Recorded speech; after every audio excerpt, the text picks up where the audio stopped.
ఓం శ్రీ గురుభ్యో నమ. శ్రీ నిరవి టీవీ ప్రేక్షకులందరికీ నమస్కారం. మనం ఎందరో మహానుభావులతో సజ్జన సాంగత్యం చేస్తూ ఉన్నాం. ఇప్పుడు మన అదృష్టం గురు సర్కార్ గారు.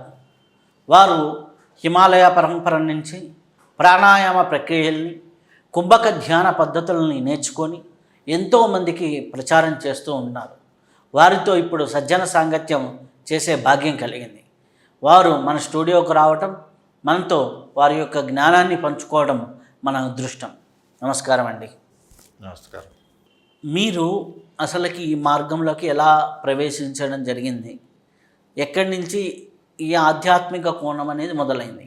ఒక 22 ఇయర్స్ బ్యాక్ ఇంట్లో కొన్ని సమస్యల వల్ల హిమాలయస్కి వెళ్ళాను. అక్కడ మరిదిద్దామనే ఉద్దేశంతో, గంగలో మునిగేద్దామనే ఉద్దేశంతో వెళ్ళా. అక్కడ ఒక గురువు పరిచయం అవ్వటం, ఆయన మళ్ళీ ఆ పరంపరకు సంబంధించిన పెద్ద గురువు దగ్గరికి తీసుకెళ్ళటం, అక్కడ నాకు ఈ శిక్షణని ఇవ్వటం, ఈ కుంభక ధ్యానం యొక్క శిక్షణని ఇవ్వటం, ప్రపంచం మొత్తం ఏకంగా ఒకటే ఉంది, వన్నెస్ అనేది తెలుసుకోవటం. అప్పటి నుంచి ఇది ఒక పద్ధతి అంతా స్టార్ట్ అయిందనమాట.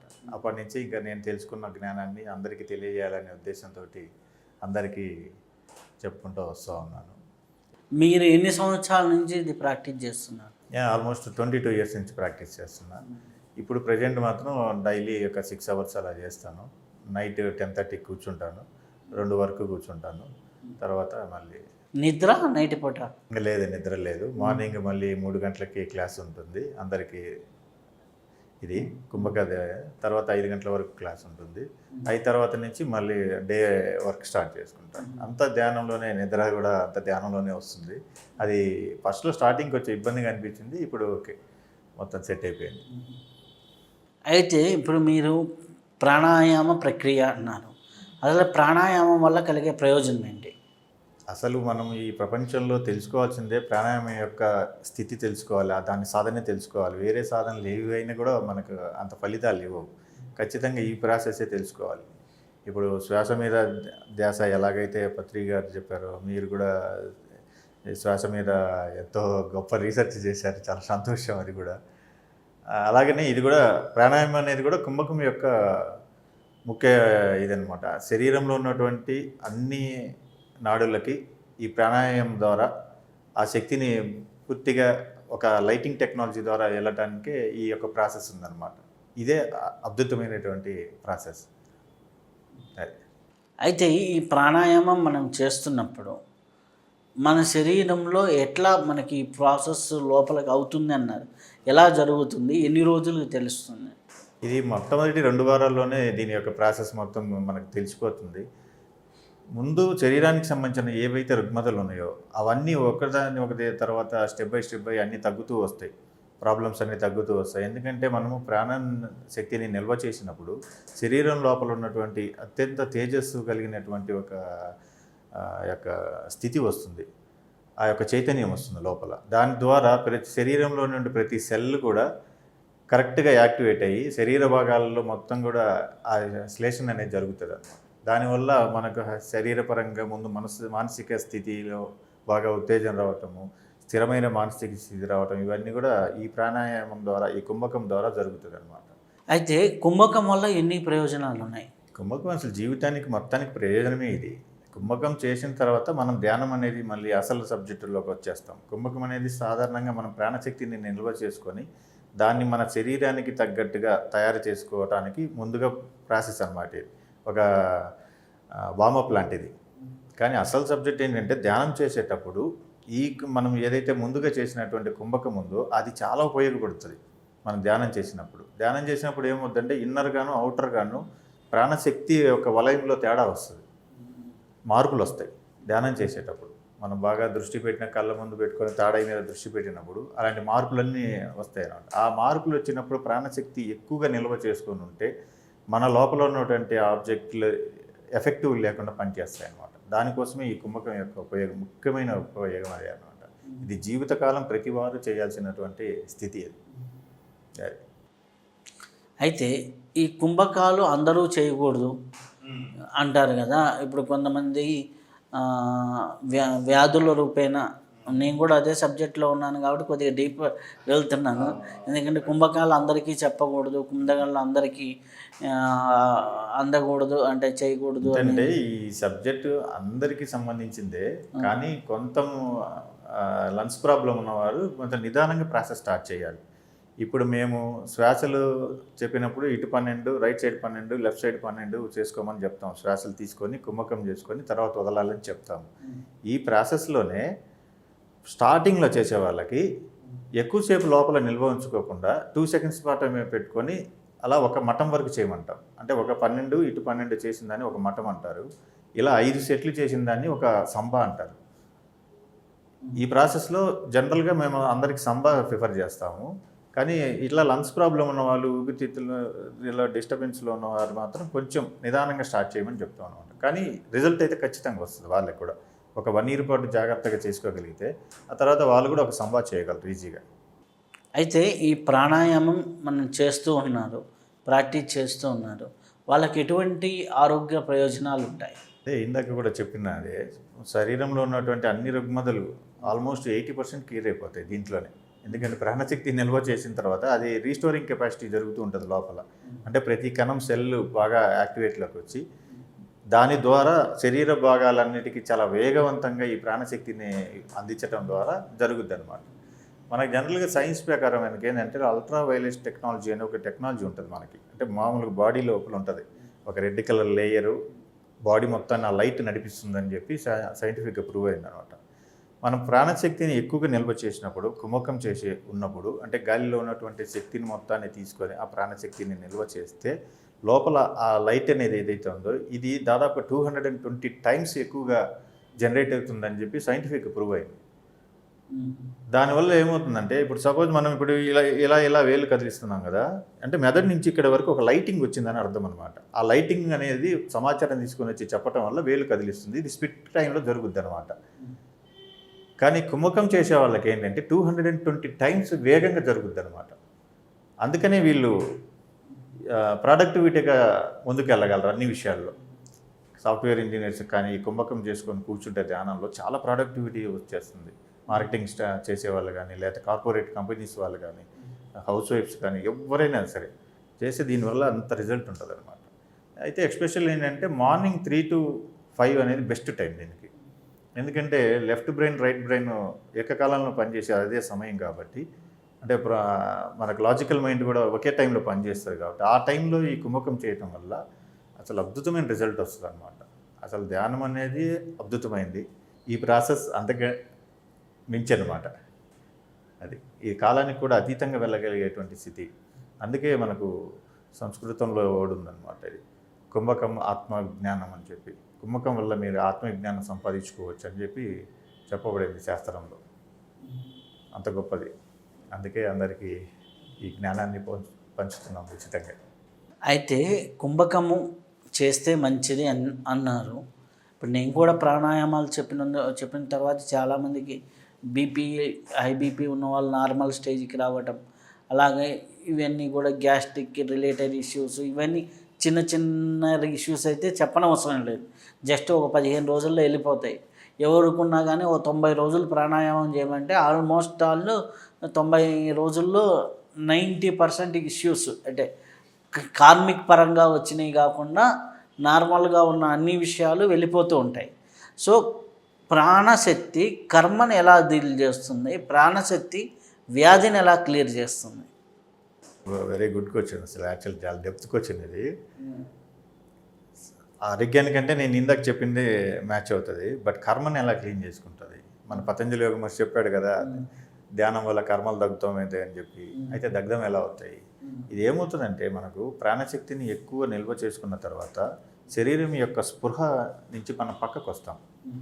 ఎప్పుడైతే మనకు శరీర స్పృహలో మేధస్సు లేదో అప్పుడు మనకి ఇక్కడ భూమికి సంబంధించిన లాస్ పనిచేయవు.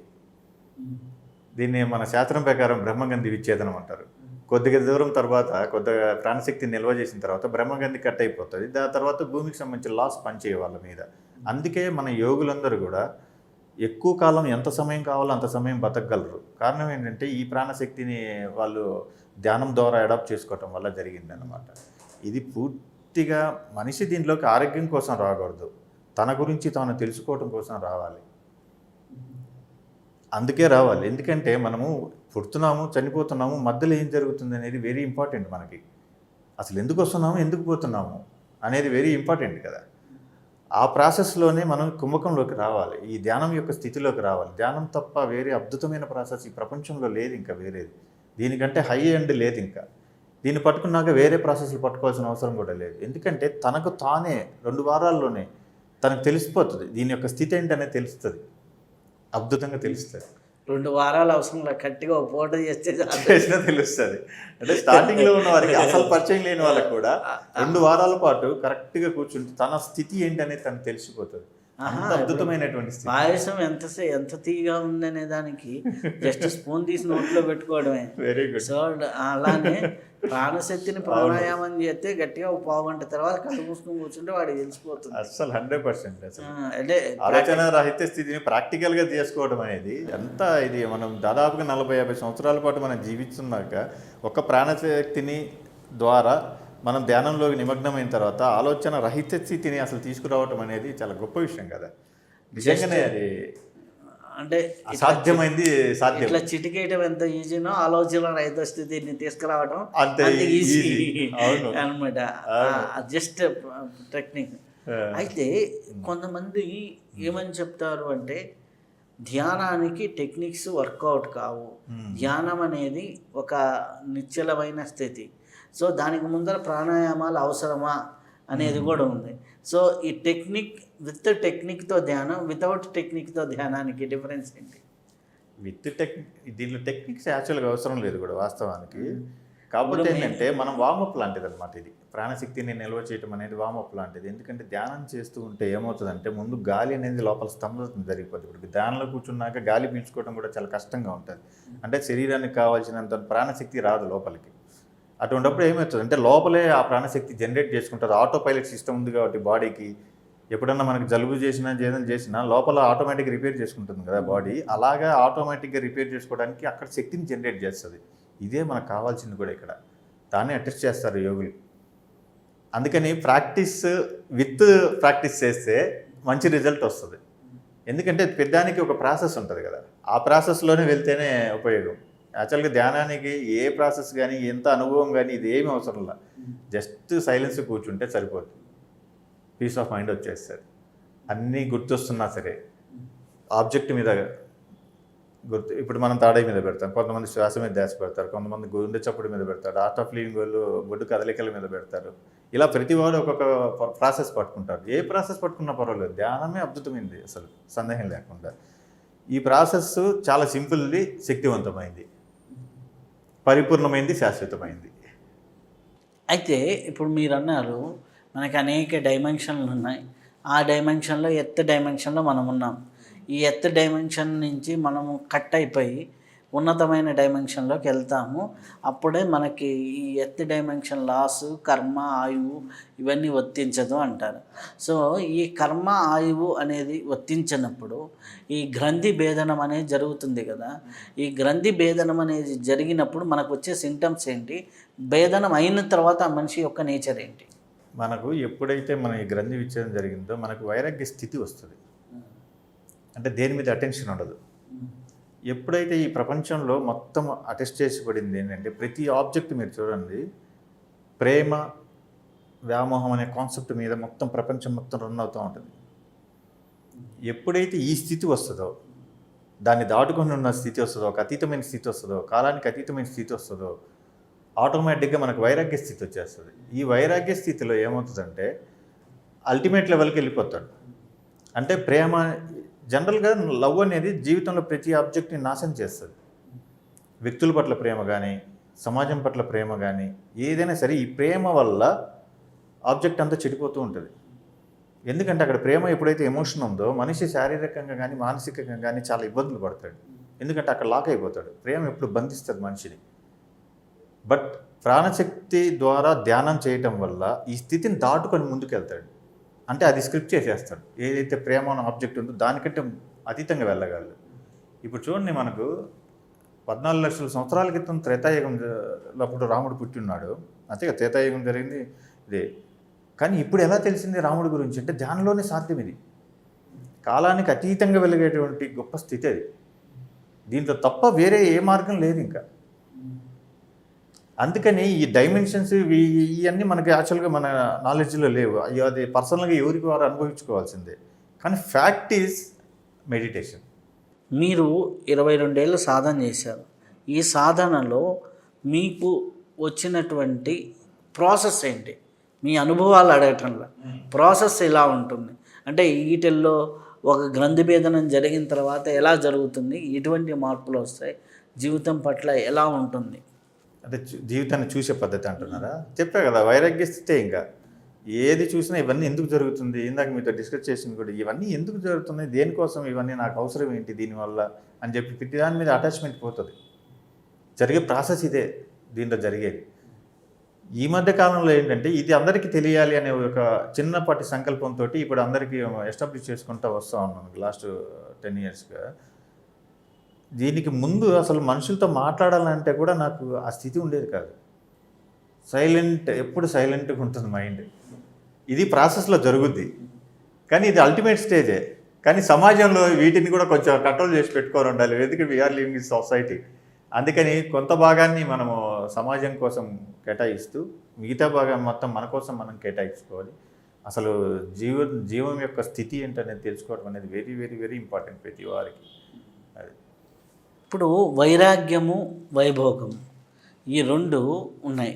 ఇప్పుడు మీరు ఎప్పుడైతే జీరో స్టేట్కి వెళ్ళిపోయారంటే భౌతిక జీవితంలో ఉన్న సంపాదన, సంసారము, బరువు బాధ్యతలు, రిలేషన్స్, ఫైనాన్షియల్ మ్యాటర్స్ ఇవన్నీ ఉంటాయి కదా. వీటినన్నిటిని పట్టించుకోకుండా నేను ధ్యానంలో ఉన్నాను అంటే ఎలా కుదురుతుంది? వీటన్నిటిని జయించారా? వీటన్నిటితో ఉంటూ చుట్టూ ఉన్న వాళ్ళకి మనకు అవసరం. ఇప్పుడు సంసారంలో అంటే వైఫ్కి ఏదో చేయాలి, ఇంకొకరికి ఏదో చేయాలి, ఇంకొకరికి ఏదో చేయాలి, ఇవన్నీ చూసుకోవాలి. అర్థమైంది. యాక్చువల్గా ఏంటంటే గుడ్ క్వశ్చన్. యాక్చువల్ కూడా ఇప్పుడు మనకు ఎవరెస్ట్ శిఖరం ఉంటుంది, కొండ. ఆ కొండ పైన ఏముందో తెలుసుకోనంత వరకు మనకి ఏమనిపిస్తుంటే దాని గురించి తెలుసుకోవాలి అనిపిస్తూ ఉంటుంది. తెలుసుకొని కిందికి వచ్చిన తర్వాత అది తెలుస్తుంది, ఇక్కడ మనం మనుగడ సాగించవచ్చు. ఇప్పుడు ధ్యాన స్థితి అదేనమాట. నా స్థితి ఎవరైనా ధ్యానం చేసేవారు అదే చేస్తారు. ఫస్ట్ ప్రారంభ దశలో వాళ్ళు అల్టిమేట్ స్టేటస్లోకి వెళ్ళిన తర్వాత మళ్ళీ వాళ్ళు సెట్టింగ్ పొజిషన్కి వచ్చేస్తారు. ఎందుకంటే భూమి మీద ఇటువంటి స్ట్రక్చర్ ఉంది కాబట్టి, అంటే అందరితోటి లింక్ ఉంటుంది కాబట్టి ఇక్కడ. అందుకని ఇప్పుడు ఇవన్నీ ఉన్నా మనల్ని బాధించలేవు. ఇందాక ఒక ఆవిడ మెసేజ్ పెట్టింది, ఒక అక్టోబర్ నెలలో ఏదో ధ్యానంలో కూర్చొని ఒక వర్డ్ చెప్తే అన్నీ కరెక్ట్గా చెప్పారు, అప్పుడు మిమ్మల్ని తప్పుగా అర్థం చేసుకున్నానని మెసేజ్ పెట్టింది. ఇందాకే మెసేజ్ కార్లో వచ్చేటప్పుడు. ఇప్పుడు ఆవిడకి నేను ఎలా చెప్పగలిగాను ఆ స్థాయి, ఆ సూక్ష్మశక్తులు ఎలా అభివృద్ధి చెందాయి అంటే ధ్యానంలోనే జరిగింది. కానీ అప్పుడు ఆమె చెప్పినప్పుడు రియాక్షన్ లేదు, ఇప్పుడు ఆమె మెసేజ్ చూసినప్పుడు పొంగిపోయింది లేదు. సో సెటిల్ స్టేజ్లో ఎలాగా తయారవుతారు అంటే నాలెడ్జ్, ఆ మేధస్సు అనేది ఆ స్థాయికి వెళ్ళుద్ది అనమాట. డోంట్ రియాక్ట్, అంతే, సింపుల్. అంతే. రియాక్ట్ అయితేనే కర్మ, అంతే. అదే అటాచ్మెంట్. ఎప్పుడైతే మనం అటాచ్మెంట్లు రెండు ఉండవో ఇదనమాట. అందుకే వివేకానందుడు చెప్పినట్టుగా మంచి కర్మలను చెడ్డ కర్మలను మంచి కర్మలతోటి రిజాల్వ్ చేసి మంచి కర్మల మీద కూడా విజయం సాధించాలని చెప్పాడు. ఇది 100% ట్రూ, సందేహం లేదు. మంచి కూడా ఉండకూడదు. అందుకే నేను ప్రతి క్లాస్లో చెప్పేది ఏంటంటే, మీరు నా మార్గాన్ని పట్టుకోండి, మీరు నన్ను పట్టుకుంటే మళ్ళీ ఆగిపోతారు. వ్యక్తిని పట్టుకుంటే తాత్కాలికమే. ఇప్పుడు జ్ఞానమే పట్టుకోవాలి. ఇప్పుడు చాలా సొసైటీలు కూడా వ్యక్తిని పట్టుకొని వ్యక్తి ఎప్పుడైతే రాలిపోతాడో ప్రాసెస్ ఆగిపోవడం, ఆ వ్యక్తిని పట్టుకున్న వాళ్ళందరూ ప్యాక్మెన్లాగా టపీమని పడిపోతారు. అది వెరీ గుడ్. అసలు నేను చెప్పే ప్రతి ఒక్క అడ్వైజ్ ఏంటంటే ప్రతి వారికి ఏదైతే ధ్యానం అనే కాన్సెప్ట్ ఉందో దాన్ని పట్టుకోండి. జ్ఞానం ఇది. ధ్యానంలో మీకు జ్ఞానం వస్తుంది, ఖచ్చితంగా అల్టిమేట్ స్టేజ్కి వెళ్తారు. కానీ వ్యక్తిని పట్టుకోకండి. అదే గురువు పాదాలు కాదు, గురువు పదాలను పట్టుకోండి. Very good, very good, very good. గురువు పాదాలు పట్టుకుంటే నీకేమన్నా ఫోటో దండేస్తావు, పాదాలు దండ. పదాలు పట్టుకొని నువ్వు సాధన చేస్తే అప్పుడు రిజల్ట్ అప్పుడు వస్తుంది. 100%. Very good. ఈ కోణంలో ధ్యానాన్ని ఎట్లా చెప్తారు? ధ్యానాన్ని ఎక్స్ప్లెయిన్ చేయమంటే ఎలా చేస్తారు? అంటే ప్రాసెస్ అంటున్నారా? ప్రాసెస్ ధ్యానానికి ఒక డెఫినేషన్ అండ్ ధ్యానానికి అల్టిమేట్ స్టేజ్ అని చెప్తా. ఇక దీనికి మించినటువంటి స్టేజ్ పైన లేదని కూడా చెప్తా ఖచ్చితంగా. ఎందుకంటే అన్ని బాండ్స్ నుంచి బయటికి వెళ్ళిపోద్ది కదా, అదే స్టేజ్. ఇంకా దాంట్లో వేరే మాటే లేదు, సందేహమే లేదు. అసలు శూన్యస్థితిలో ఉండటం అనేది అల్టిమేట్ స్టేజ్ ప్రతి వారు.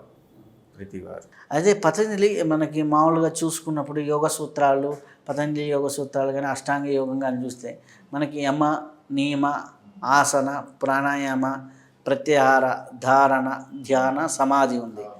ఇప్పుడు మీ ధ్యానమే అల్టిమేట్ అన్నప్పుడు పైన సమాధి ఒకటి ఉంది, ప్రాణాయామమే అల్టిమేట్ అన్నప్పుడు మధ్యలో ప్రత్యాహారము, ధారణ ఉంది.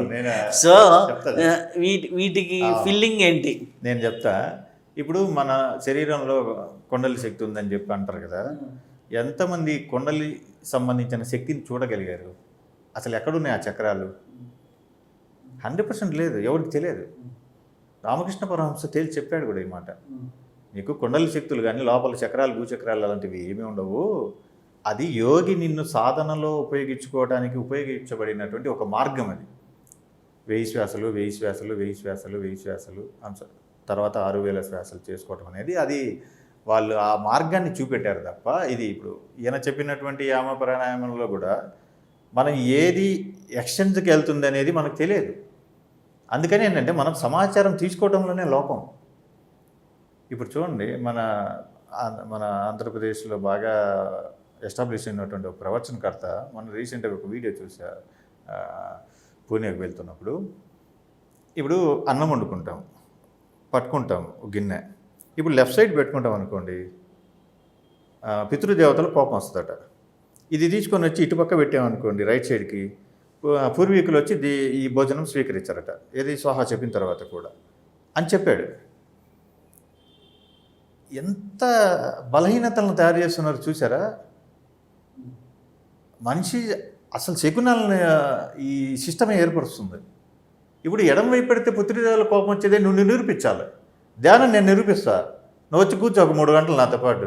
ధ్యానంలో శక్తి ఉంది, ఇది అల్టిమేట్ స్టేటస్ ఉంది, దీంట్లో సాధన చేస్తే గొప్ప రిజల్ట్ వస్తుంది నేను చూపిస్తాను రియాలిటీలో. కానీ మీరు అది వస్తే పుత్రిదేవతలు వచ్చి కోపడతారని చూపించాలి, లేదా చెప్పకూడదు. ఇప్పుడు జరుగుతున్నది అంతా సమాజంలో జరుగుతున్న పెద్ద ప్రాబ్లం ఇదే. అంటే అవగాహన లోపము, గ్రంథ పరిజ్ఞానం లేకపోవటం. కర్మకాండ వైపు ప్రపంచం తిరుగుతుంది. కర్మకాండలో అది చేస్తే ముందర, ఇది చేస్తే ముందర, అది చేస్తే ఇది భయం వల్ల ఇవన్నీ, భయంతో కూడిన భక్తి కానీ దైవత్వం మీద భక్తి కాదు, డివినిటీతో కూడిన భక్తి ఎప్పుడూ కూడా ముందుకు తీసుకెళ్తుంది. ఫియర్తో కూడిన భక్తి ఎప్పుడూ కూడా పతనానికి కారణమవుతుంది. 100% కరెక్ట్, ఇది 100% కరెక్ట్. అలాగే కర్మకాండల వైపు జనాలు పరిగెత్తుతున్నారు, కర్మకాండలే జీవితంగా చూస్తున్నారు. ఆ కర్మకాండలు ఎందుకు అనేది అర్థం చేసుకోకుండా, అంతర్లీనంగా అర్థం చేసుకోకుండా జరుగుతూ ఉంటుంది. ఓకే, పరిజ్ఞానం లేకపోవడం, ఈ బలహీనతల వల్ల శకునాలు ఏర్పడతాయి. ఈ శకునాల వల్ల వాళ్ళ జీవితంలో అన్ని లాక్స్ ఏర్పడిపోతాయి. ఇంకా అంతకు మించి తన ఎక్స్టెండ్ వెళ్ళడానికి ఈ బలహీనతలన్నీ తన జీవితాన్ని శాసిస్తూ ఉంటాయి. ఇక ఎప్పటికీ ఆయన అల్టిమేట్ స్టేజెస్లోకి వెళ్ళలేడు. కానీ ధ్యానంలో అవన్నీ ఉన్నా సరే ధ్యానం చేసి ఇవన్నీ పోతాయి. ఇప్పుడు నా దగ్గరికి ఆస్ట్రాలజీ రెగ్యులర్గా చూస్తుంటాను కాబట్టి రీసెంట్గా జరిగిన ఒక సంఘటన చెప్తా. ఏంటంటే ఒక ఆయన పేరెంట్స్ వచ్చారు, అమ్మాయి తరపు పేరెంట్స్ వచ్చారు, అబ్బాయి తరపు పేరెంట్స్ వచ్చారు పెళ్ళికి మొత్తం. అబ్బాయి ఎక్కడ, అమ్మాయి ఎక్కడ, మనం క్యాజువల్గా అడుగుతాం కదా. ఎవరో ముహూర్తం పెట్టారు, దీంట్లో లగ్నంలో ఇది ఉంది అది ఉందని ఆయనకి తెలిసిన పరిజ్ఞానంతో ఆయన చెప్పిన పాయింట్స్ కరెక్టే బాగానే ఉంది. అబ్బాయి ఏ ఊరు, అమ్మాయి ఏ ఊరు అని అడిగితే ఇద్దరు అమెరికాలో 6 సంవత్సరాల నుంచి లివింగ్లో ఉంటున్నారు. ఈ లివింగ్లో ఉండి అమ్మాయి ఆల్రెడీ కన్సీవ్ అయినటువంటి అమ్మాయికి నువ్వు ముహూర్తం పెట్టిస్తున్నావు. ఓకే, అండ్ వీళ్ళకి తెలిసి 2 ఏళ్ళు పోస్ట్ పోన్ చేయడానికి ట్రై చేశారు, వద్దనుకోవడానికి వాళ్ళకున్న రీజన్స్ ఏదో. సో ఈ లోపల అమ్మాయి కన్సీవ్ అయిన వాళ్ళకి పెళ్ళి మొత్తం పెట్టడమే ఇది. అంటే నువ్వు సమాజం కోసం పెళ్లి చేస్తున్నావు, వాళ్ళు ఆల్రెడీ ఉంది. సో దీంట్లో ఈ లగ్నమా ఆ లగ్నమా అని ఎతకాల్సిన అవసరం లేదు, అది ఆల్రెడీ ప్రాసెస్ అయిపోయింది కదా, అయిపోయిన ప్రాసెస్కి పెడుతున్నారు. సో అంటే ఇక్కడ ఏంది టయానికి పెళ్ళి మనకు ముహూర్తం ఇంపార్టెంట్. ముహూర్తం ఇంపార్టెంట్ అయిన తర్వాత పెళ్లి కొడుకు పెళ్లి కూతురు చూసుకోవాలి అనమాట. వాళ్ళు ఎప్పటి నుంచో కలిసి ఉంటున్నప్పుడు కాపురం చేసుకుంటున్నప్పుడు అంటే ఎక్కడంటే ఇక్కడ ఆయన చెప్పిన లాజిక్ ఎవ్రీథింగ్ కరెక్ట్. మళ్ళీ ఆయన చెప్పిన లాజికల్ ముహూర్త శాస్త్రం ప్రకారం కరెక్టే. కానీ ఎవరికి ఆ ముహూర్త శాస్త్రం? అవును, ఎవరికి ముహూర్త శాస్త్రం? అలాగే ఇంకొక పాయింట్ వచ్చేసరికి 35-36 ఏళ్ళు వచ్చిన అమ్మాయికి, నాకు 36-37 ఏళ్ళు వచ్చిన అమ్మాయికి ఆ అబ్బాయిని ఎతకాలి అంటే దాదాపులో ఒక 1 year హాఫ్ సేమ్ ఏజ్ ఉన్నా కానీ ఎతికేస్తాం. ఎతికినప్పుడు వాడికి అన్నీ ఉండాలి, అన్నీ బాగుండాలంటే వాడు 36 ఏళ్ళు ఆగి ఉన్నాడంటే పెళ్లి కాకుండా వాడికి ఏవో దోషాలు ఉంటేనే ఆగి ఉంటాడు. మినిమం దోషాలు ఉంటేనే ఆగి ఉంటాడు 36-37 ఏళ్ళు. అవి అన్నీ బాగుంటే వాడు ఇప్పటిదాకా ఎందుకు ఆగుతాడు? 30-30కో 28కో పెళ్లి చేసుకుంటాడు కదా. సో అన్నీ బాగుండాలని అక్కడ చూడటం అనేది కూడా అవివేకమే. కొంతమంది ఇట్లాంటి వాళ్ళు ఉంటారు.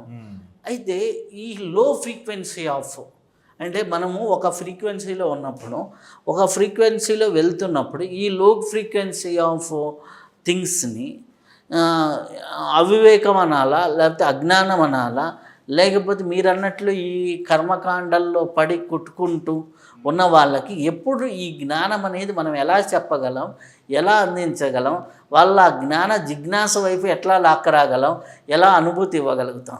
దీనికి సత్యమే మార్గము. ఇంకోటి ఏంటంటే సమాజం మారాలి అంటే నార్మల్ పీపుల్గా జీవించే వాళ్ళు డిసైడ్ అయితే మారరు. నెంబర్ 2 ఏంటంటే సత్యం ఎప్పుడు సత్యమే, దాంట్లో సందేహం ఏం లేదు, అదే గెలుస్తుంది ఎండ్ ఆఫ్ ది డే. అయితే ఇది ఎలా ఎస్టాబ్లిష్ చేయాలి, మాధ్యమంలో ఎలాంటి మాధ్యమాల్లో ఎస్టాబ్లిష్ చేయాలంటే ఇప్పుడు ఉన్నటువంటి స్కూలు ఇది ఒక విద్యా వ్యవస్థలో ఈ వ్యవస్థలో ఈ మార్పులు తీసుకురావాలి. ఇప్పుడు ఉదయం లేచినప్పటి నుంచి రాత్రి పడుకునే వరకు డబ్బు సంపాదన కోసమే ప్రభుత్వాలు పనిచేస్తున్నాయి, అలాగే నడిపిస్తున్నారు పిల్లల్ని. ఇక జీవితకాలంలో నువ్వు ఇంటర్మీడియట్ లేకపోతే బీటెక్ చదివితే ఎంటెక్ చదివితేనే నీకు డబ్బు వస్తుంది అని చెప్తున్నారే తప్ప జ్ఞానం కోసం సంబంధించినటువంటి ఒక్కడికి కూడా ముందుకేయట్లా. ఎర్లీ మార్నింగ్ లేచినప్పటి నుంచి రాత్రి వరకు అదే జరుగుతుంది. కానీ జ్ఞానంతో కూడినటువంటి సంపాదనను అందించగలిగేటువంటి ప్రాసెస్ గవర్నమెంట్ చేయగలిగితే, అంటే విద్యా వ్యవస్థలోనే ఆ మార్పులు చేయగలిగితే ఇది 2 బ్యాలెన్స్ అవుతాయి. అప్పుడు ఏమవుతుందంటే ఒక టైపు ప్యారలల్గా వీళ్ళు ఆధ్యాత్మికంగా ఉన్నతి సాధిస్తారు, అంటే మూర్ఖత్వాన్ని చెత్త వదిలిపెట్టేస్తారు. అట్ ద సేమ్ టైం తన జీవన విధానానికి సంబంధించిన మేలైనటువంటి మార్గాలు ఎన్నుకుంటారు. ఇప్పుడు మార్కెట్లో ఈరోజు మనము నాసిక్లో చూసాము, అశోక్ అనే ఆస్ట్రాలజర్ ఒక అతను 60 మందిని లేడీస్ని ఇచ్చేసాడు. ఆమె మహిళా కమిషనర్ కూడా సస్పెండ్ అయింది చూసారా. ఈ ఆస్ట్రాలజర్ని నమ్ముకొని అతను ఏమీ చేయట్లా.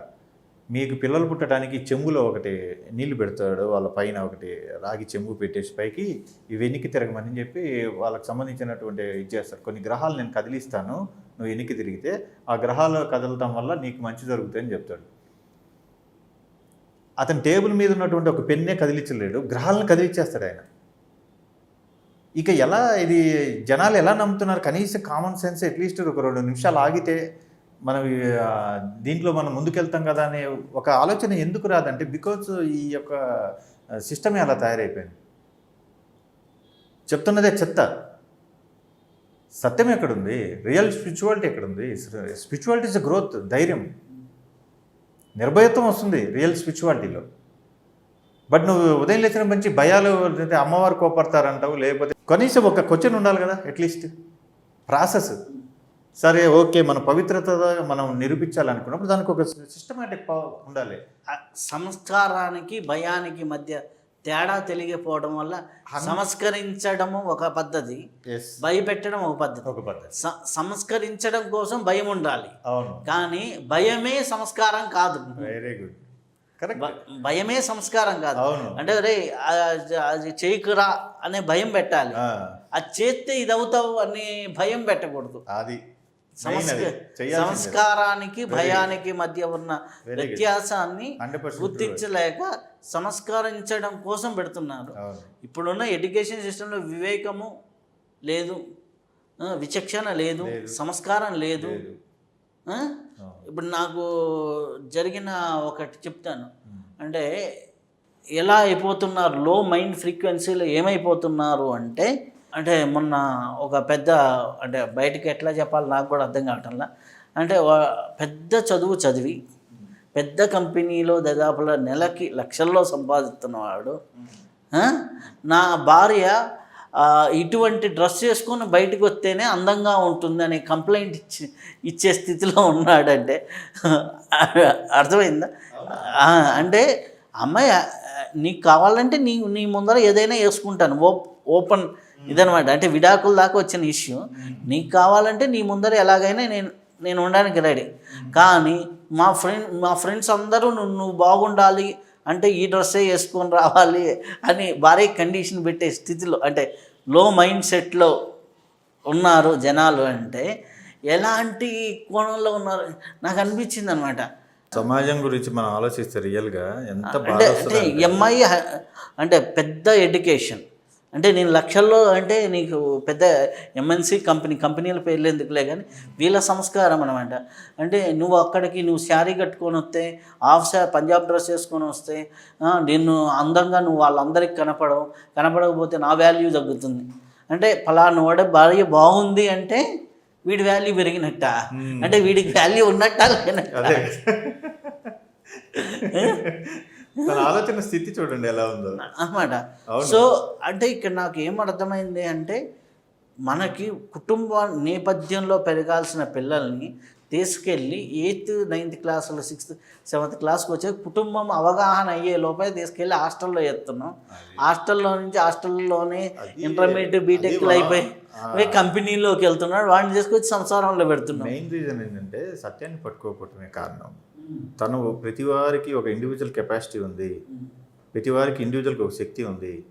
తన లోపల ఉన్నవాడే తన కోసం పనిచేస్తున్నాడు, బయట ఎవరూ లేరని తెలియాలి ప్రతి వాళ్ళకి. నిజంగా ప్రపంచంలో ఇదే ఉంది, తన లోపల ఉన్నవాడే తన కోసం పనిచేస్తాడు, ఇంకా వేరే వాళ్ళ కోసం పనిచేయడు. తన లోపల ఉన్నవాడే తన కోసం పనిచేస్తున్నాడు అనే ఆ కెపాసిటీ, ఆ మైండ్ సెట్ వస్తే అందరికీ, అప్పుడు ఒక్కొక్కళ్ళ పరిణితి వస్తుంది. కానీ వీటన్నిటికీ ఒకటి కష్టమో నష్టమో ధ్యానంలోకి వస్తే మాత్రం స్వతహాగా ప్రతి వారికి ఈ యొక్క జ్ఞానం స్వతహాగా అందుద్ది, లోపల నుంచే అందుతుంది. ఇప్పుడు మా ప్రయత్నం కూడా ఇదే. ఇలా వెళ్ళినప్పుడు నేను మొన్న చెప్పాను కదా ప్రాణాయామం, అవును, 130,000 మంది పైన చూశారు ఒక వీడియోని. అంటే దాంట్లో ఎంతమంది ప్రాక్టీస్ చేస్తున్నారు అనేది 500 మెంబర్స్ వచ్చిన హ్యాపీ కదా, యువర్ సక్సెస్, వెరీ సక్సెస్ఫుల్. ఎందుకంటే తర్వాత వాళ్ళే ఇంకా ఎస్టాబ్లిష్ చేస్తారు కదా, అది. సో అలా మనకి ఈ మాధ్యమాల ద్వారా చేస్తుంది అది. అంటే మనము పవర్లోకి వెళ్ళలేము. రెండోది ప్రాక్టికల్గా మనీతో కూడుకున్నది కాదు, వ్యక్తిగతమైన ఇండివిజువల్ జీవితాలకి. ఒక మాలుమూలు ఉన్న పల్లెటూరులో ఉన్నవాడికి సెల్ ఫోన్లోకి అయితే వెళ్ళగలం. సో సోషల్ మీడియా ద్వారా మనం చేసుకుంటూ ఈ ప్రక్రియల్ని, ధ్యాన ప్రక్రియల్ని మనం అందించగలిగితే, సామాన్యుడు ఉద్ధరింపగలిగితే, 100 మంది ఉద్ధరించారనుకోండి, అయిపోయి ఒక ఊర్లో చాలు. నేను యూట్యూబ్ ఛానల్ స్టార్ట్ చేసిన మొదటి 12 రోజుల్లో దాదాపు 1500 కాల్స్ వచ్చాయి నాకు. స్టార్టింగ్లో 10 వీడియోస్ పెట్టాను నేను, తర్వాత పెట్టలేదు నేను. అది కూడా నేను కామెడీగా పెట్టేసేవి. అసలు ఏంటి ఈ రిజల్ట్ ఎలా వస్తుంది అనే ఉద్దేశంతో పెట్టాను అనమాట. కానీ అంతమంది కాల్ చేస్తారని అసలు ఎక్స్పెక్ట్ కూడా చేయలేదు. ఈవెన్ దో కెనడా నుంచి, ఆస్ట్రేలియా నుంచి కూడా వచ్చినాయి కాల్స్ నాకు. దాంట్లో ఉన్న సబ్స్క్రైబర్స్ చాలా తక్కువ మంది, అప్పటికి 70 మంది కూడా లేరు సబ్స్క్రైబర్స్ ఫస్ట్ 12 డేస్లో. కానీ నిజంగానే ఈ మీడియా చాలా బాగా శక్తివంతంగా పనిచేస్తుంది. మీరు అన్నట్టుగా ప్రతి వాళ్ళ ఇంటికి, పల్లెటూర్లకు కూడా వెళ్ళిపోతుంది.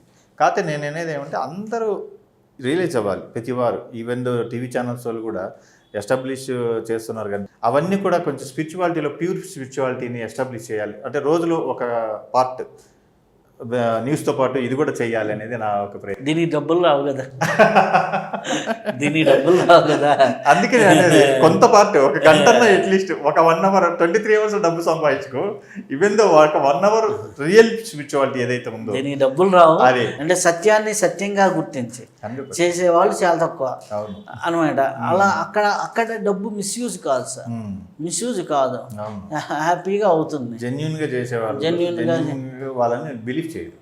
అందుకే సత్యాన్ని నమ్మాలంటే కూడా తనలో కూడా సత్యం ఉండాలి, ఆ క్యాపబిలిటీ ఉండాలి. దాన్ని గుర్తించగలిగేటువంటి క్యాపబిలిటీ ఉంటేనే సత్యంలోకి రాగలదు అతను కూడా. అంటే ఇప్పుడు దీనికి ఒక ఎగ్జాంపుల్ చెప్తాను. నేను మొన్న వశిష్ఠ గౌతమి అని అక్కడ పిరమిడ్ ఉంటే పంచాంగ శ్రవణానికి ఎవ్రీ ఇయర్ వెళ్తాను, అట్లా అని వెళ్ళా. ఒక ఆవిడ వచ్చేసి చిన్న మూటలో డబ్బులు తీసుకొచ్చి నిన్ను కలవాలయ్యా, మళ్ళీ కలుస్తానో లేదో, 91, 92 ఉన్నాయి అని చెప్పింది.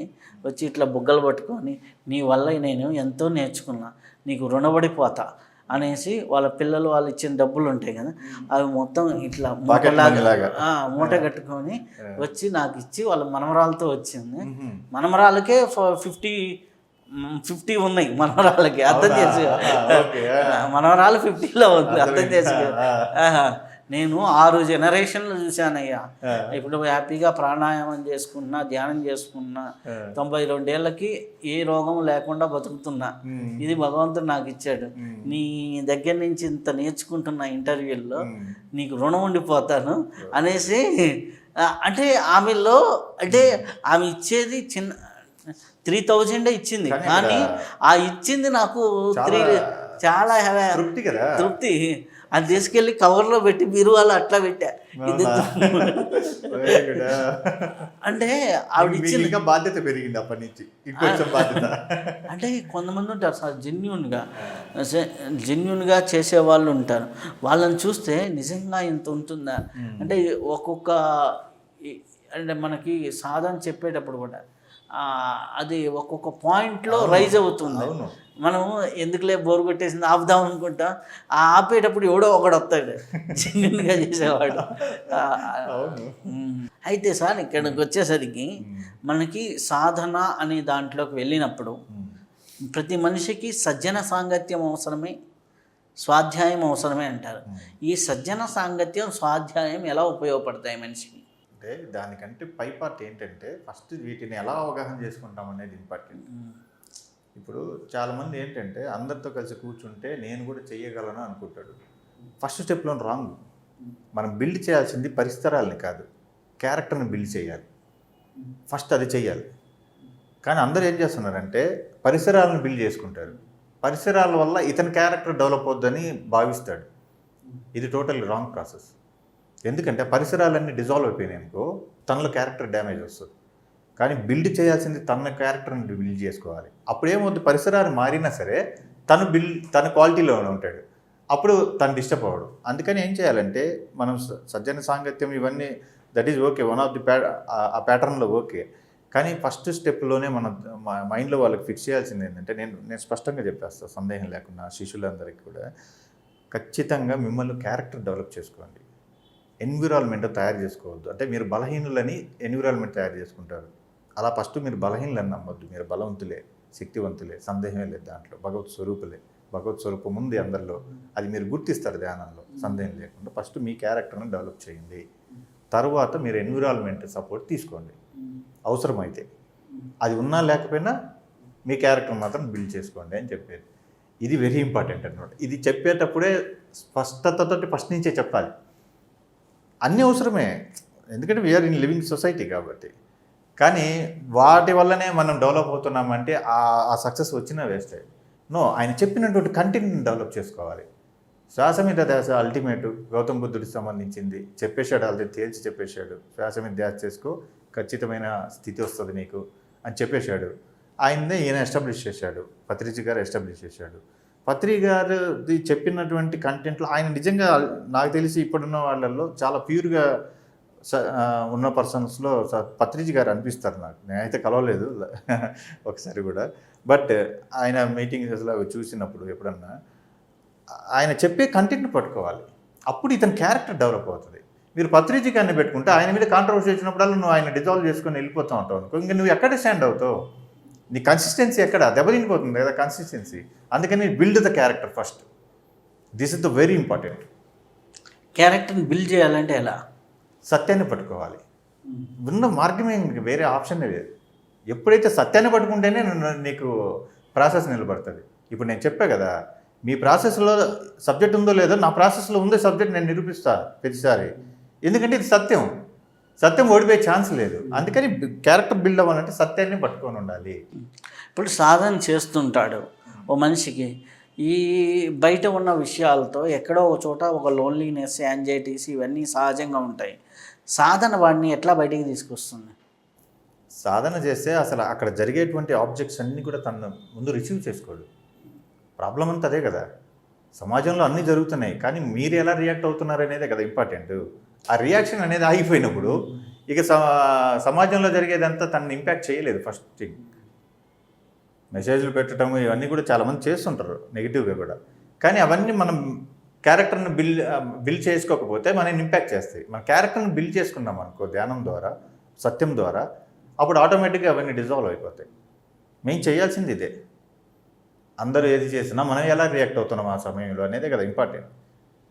అందరూ వస్తున్నారు, రియాక్షన్ ఇచ్చామనుకో మనం ఓడిపోతాం. రియాక్షన్ ఇవ్వలేదు, మనం అనుకునేదే చేసుకుంటూ పోతున్నాం. ఇట్స్ గుడ్ వే, అంతే. దీనికి ధ్యానం తప్ప వేరే మార్గమే లేదు. నేను మళ్ళీ అగైన్ అందరికీ చెప్పేది ఏంటంటే ఒకటి, ఈ సృష్టిలో ధ్యానం తప్ప ఏ పవిత్రమైనటువంటి మార్గం కానీ స్వచ్ఛమైనది కానీ లేదు, సందేహం లేదు. ఇది మీరు ఏమీ చేయాల్సిన అవసరం లేదు, జస్ట్ కీప్ సైలెన్స్ అంతే.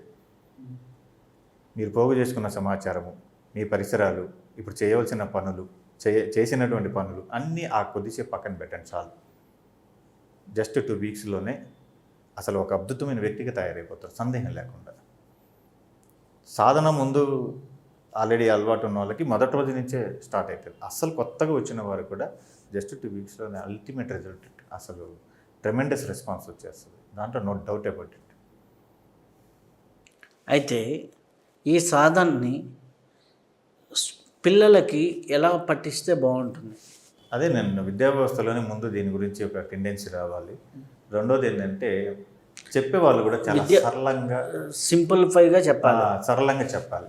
ఇది అంత కష్టమైన సబ్జెక్ట్ కాదు అని చెప్పి. మన శాస్త్రంలోనే మనసును కంట్రోల్ చేయడం చాలా కష్టమైన సబ్జెక్ట్ అని ఉంది భగవద్గీతలో. అత్యంత కష్టమైందని చెప్పాడు కదా భగవద్గీతలో. కానీ అలాంటి వర్డ్స్ అన్ని మనం యూజ్ చేయకుండా, అస్పష్టమైనటువంటి పద్యాలు అవన్నీ చెప్పి వాళ్ళని కన్ఫ్యూజ్ చేయకుండా, సత్యం మీరు ఏదైతే తెలుసుకున్నారో ఆ సత్యాన్ని మాత్రం స్పష్టంగా, స్వచ్ఛంగా సింప్లిఫై చేసి చెప్తే చాలు. ఇట్స్ జస్ట్ సింప్లిఫై అంతే. శ్వాస మీద ధ్యాస అనేది సింప్లిఫై. మనం కుంభకం అనేది చాలా సింప్లిఫై.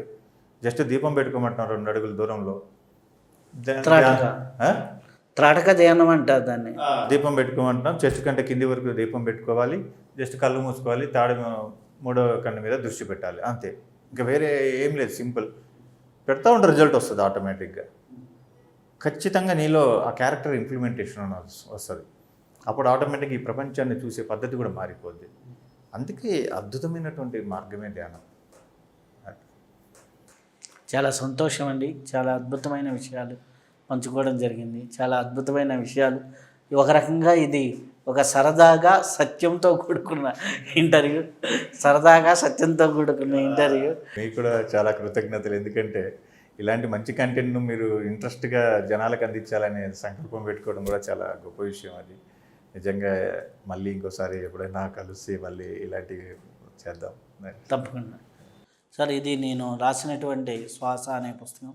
మీరు కూడా ఆ సబ్జెక్ట్లో ఉన్నారు కాబట్టి ఒకసారి. ఈ మధ్యకాలంలో నేను చదివినటువంటి అతి గొప్ప జ్ఞానంలో ఈ శ్వాస అనే బుక్ ఒకటి.